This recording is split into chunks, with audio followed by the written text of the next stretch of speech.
Eu gostava de começar com um recado que foi colocado nas redes sociais pela Presidente do México, Cláudia Sheinbaum, e que diz: tivemos uma boa conversação com o Presidente Trump acerca da nossa relação e soberania. Chegámos a uma série de acordos. O México reforçará a fronteira norte com 10 mil elementos da Guarda Nacional imediatamente para evitar o tráfico de drogas do México para os Estados Unidos, em particular o fentanil. Os Estados Unidos comprometem-se a trabalhar para evitar o tráfico de armas de alto fogo para o México. Ponto 3. As nossas equipas começarão a trabalhar hoje mesmo nas duas vertentes, segurança e comércio. Ficam em suspenso as taxas por um mês a partir de agora mesmo. Pronto. É mais ou menos, quer dizer, de repente, lendo assim as coisas, pode-se perguntar, então se era tão simples, porque é que não o fizeram antes? Boa pergunta também, tens resposta para essa? Olha, porque exatamente, quer dizer, parece-me a mim, e penso eu que a muitos cidadãos, normal que os Estados Unidos procurem controlar as suas fronteiras por causa da imigração ilegal e deste tráfico de drogas, e sabemos como o fentanil está a causar uma espécie de epidemia muito grave nos Estados Unidos, e também me parece muito óbvio que o México pretenda que os Estados Unidos controlem a venda de armas para os cartéis mexicanos que tendo em conta a liberdade de compra de armas nos Estados Unidos, nomeadamente no Texas, se abastecem ali daquilo que precisam para a sua atividade criminosa. Portanto, lendo isto, uma pessoa pergunta-se, bem, mas então porquê? Quer dizer, porquê que não o fizeram antes, não é? Quero eu dizer com isto que nisto tudo e nesta parte, e sublinho, nesta parte, há também uma espécie de efeito mediático. Temos quase a impressão de estar a assistir a algo que não é bem a sério, não é? Não estou a pôr em causa que as pessoas estejam a mentir, mas quer dizer, é como se houvesse também aqui a procura de um efeito, não é? E é também um pouco isso que nós vimos também com o Canadá, não é? E o Canadá, ao contrário do México, tinha começado por dizer que ia apresentar queixa dos Estados Unidos na Organização Mundial de Comércio, que ia taxar os tais 1.256 produtos norte-americanos, como disse aqui amanhã quando lancei o programa, gostei imenso da expressão 1.256, eram basicamente cosméticos, pneus, ferramentas, mobiliário, café, vinho, alguma fruta, também produtos lácteos, portanto produtos que os Estados Unidos exportam para o Canadá, e o Canadá disse que iria então aumentar também, passar a taxar estes produtos da forma como os Estados Unidos pretendiam taxar produtos provenientes do Canadá. O Justin Trudeau aguentou mais este efeito de conflitualidade do que a Presidente do México, mas também ele acabou a dizer que tinha tido uma boa conversa com o Presidente dos Estados Unidos ao telefone. Pelos vistos, a questão telefónica está a surtir efeito e, portanto, uma boa conversa telefónica, e ao fim dessa boa conversa telefónica, o Canadá anuncia que vai colocar na sua fronteira com os Estados Unidos 10 mil efetivos, por causa da questão do controle, ainda não é tanto a imigração ilegal, mas a questão do controle das drogas, e para lá dos 10 mil efetivos também meios tecnológicos, estamos a falar de helicópteros e outro tipo de sistemas de vigilância, e também aí, com o Canadá, durante 30 dias vão ficar suspensas esta ameaça, vai ficar suspensa esta ameaça do aumento das tarifas. Note-se que, entretanto, embora eu tenha dito que no meio disto às vezes temos aqui alguma espécie estamos a assistir a um bluff qualquer, já estavam a cair as cotações das grandes empresas em Wall Street, por causa destes anúncios dos Estados Unidos, sobretudo os que tinham a ver com os 25% sobre as importações do México e do Canadá e de 10% sobre as da China, as provenientes da China. E é curioso que neste momento já existe alguma recuperação, embora não total, portanto nós não sabemos muito bem como é que isto pode acontecer, e depois tínhamos 25% para o México, 25% para o Canadá e 10% para a China. Nestes 10% para a China é como se alguém disse, há especialistas que procuram dizer que talvez o mais importante não seja mesmo a China, ou seja, que nesta parte a nova administração americana não esteja a entrever a China como o grande adversário, ou seja, muito em relação, sobretudo àquilo que tem a ver com o México, com alguns países da América Central, estamos a assistir a um uso das tarifas como um instrumento de coerção política. Nesse sentido, e hoje, aqui mesmo hoje, pode dizer-se que está a funcionar a favor dos Estados Unidos. Mas só hoje, nós não sabemos como é que vai ser amanhã ou depois da amanhã.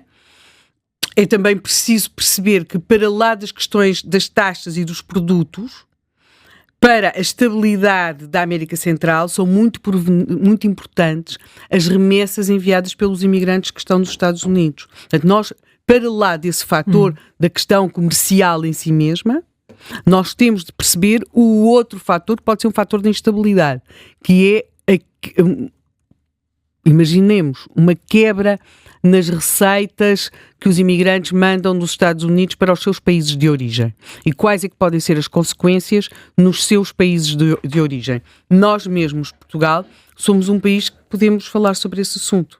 Por exemplo, nós vivemos o PREC, em Portugal, 75, sempre na grande angústia que os imigrantes, os nossos imigrantes na Europa, sobretudo, deixassem de mandar aquilo que então se chamava as divisas, não é? Eram essenciais para o equilíbrio do país, e no passado nós tínhamos tido uma crise grave quando tivemos um grande sobressalto nas nossas relações com o Brasil e deixou de ser possível aos portugueses que estavam no Brasil enviarem remessas, divisas, para Portugal. Portanto, para que se perceba, mas a memória, claro, de 75 é muito mais importante, e muitos de nós se lembram exatamente da grande preocupação que havia com isso. Portanto, transpondo para outros continentes, para outro tempo, mas o problema é o mesmo, não é?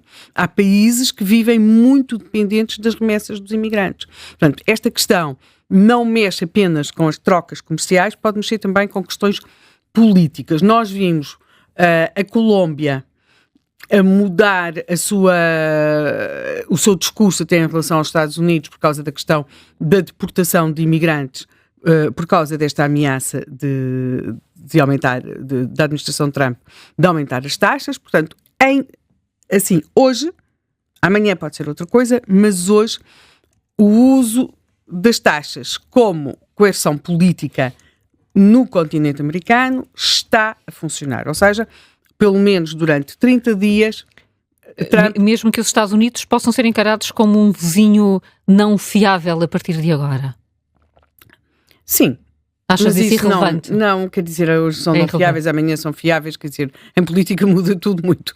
Não, instável, a instabilidade, não é? Eu percebo mais isso, mas não é tanto por aí. Agora, acho que pode gerar fatores de instabilidade noutros países que podem ser muito complicados, não é?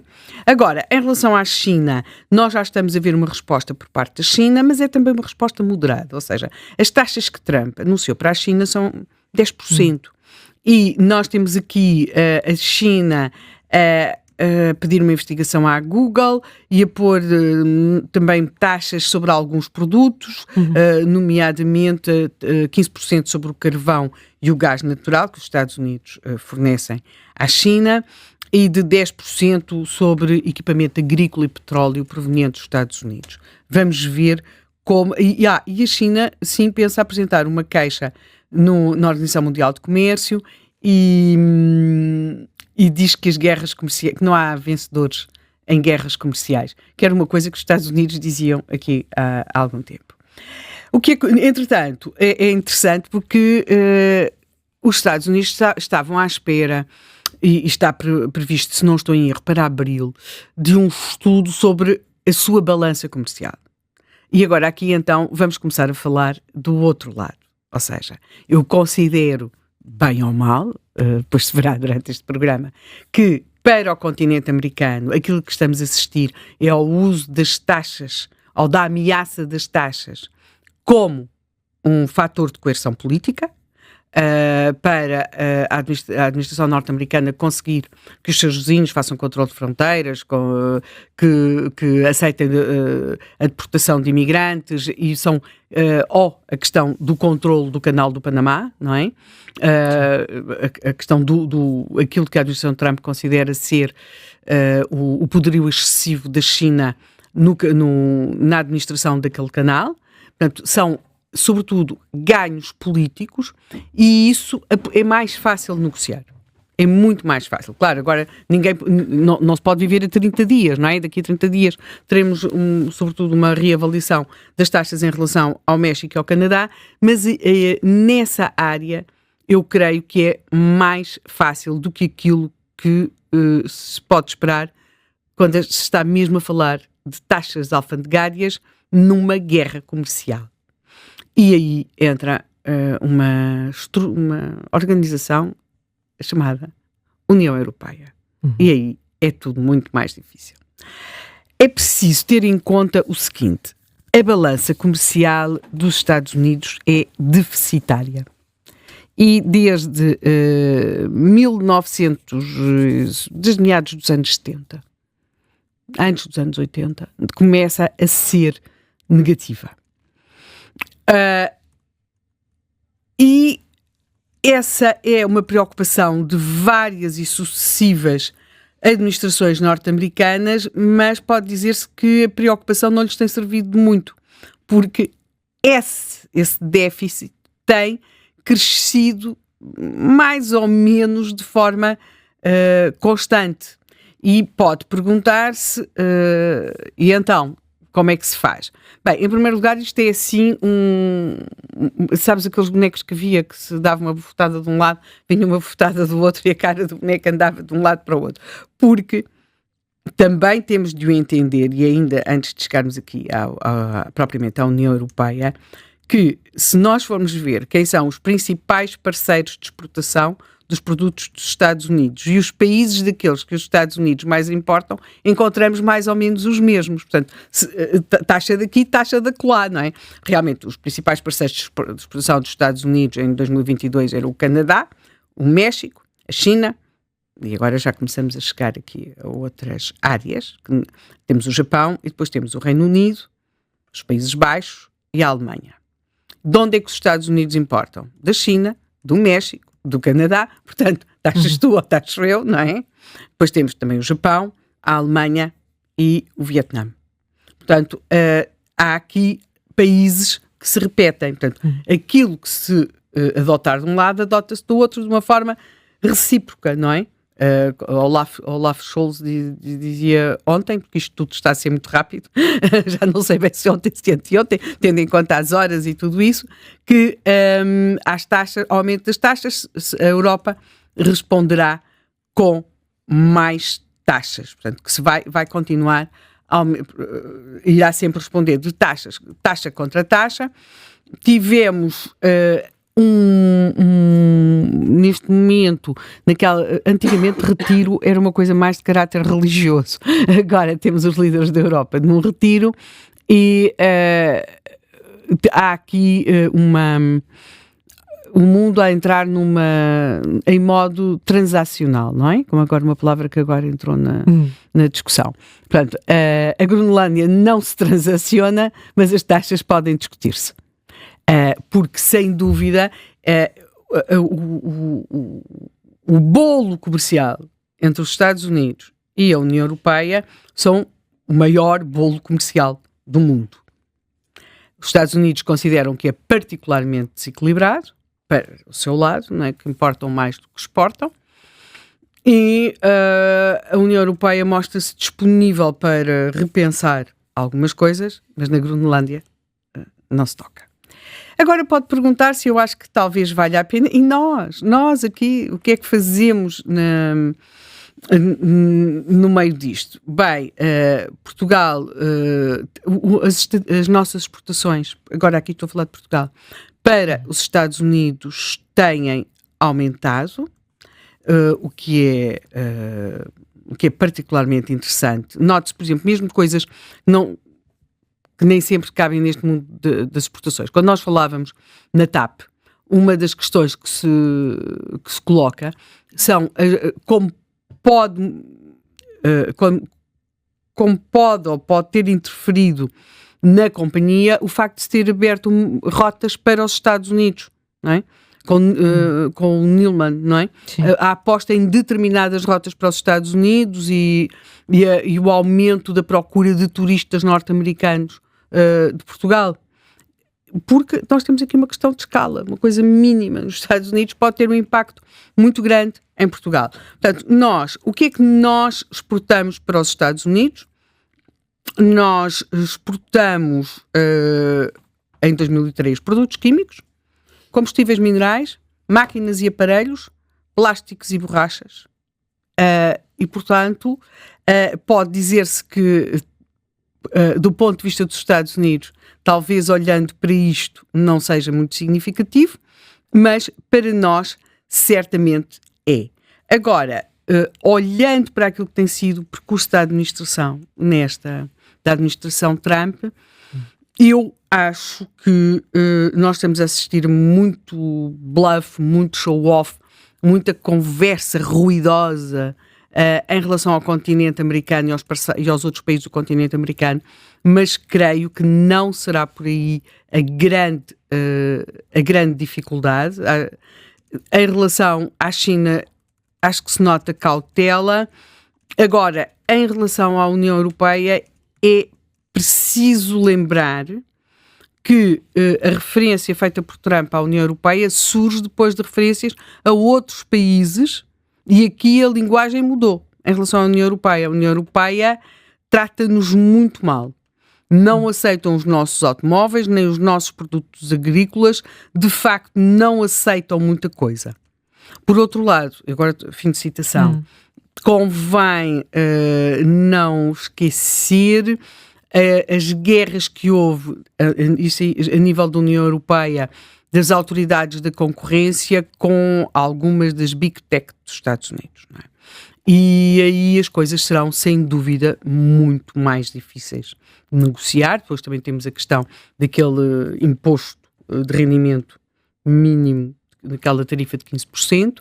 Portanto, são, na minha opinião, negociações das quais dificilmente poderá sair um comunicado como aquele que fez a Presidente do México, a dizer que tivemos uma conversa telefónica muito boa com o Presidente dos Estados Unidos e vamos colocar 10 mil efetivos da Guarda Nacional na fronteira.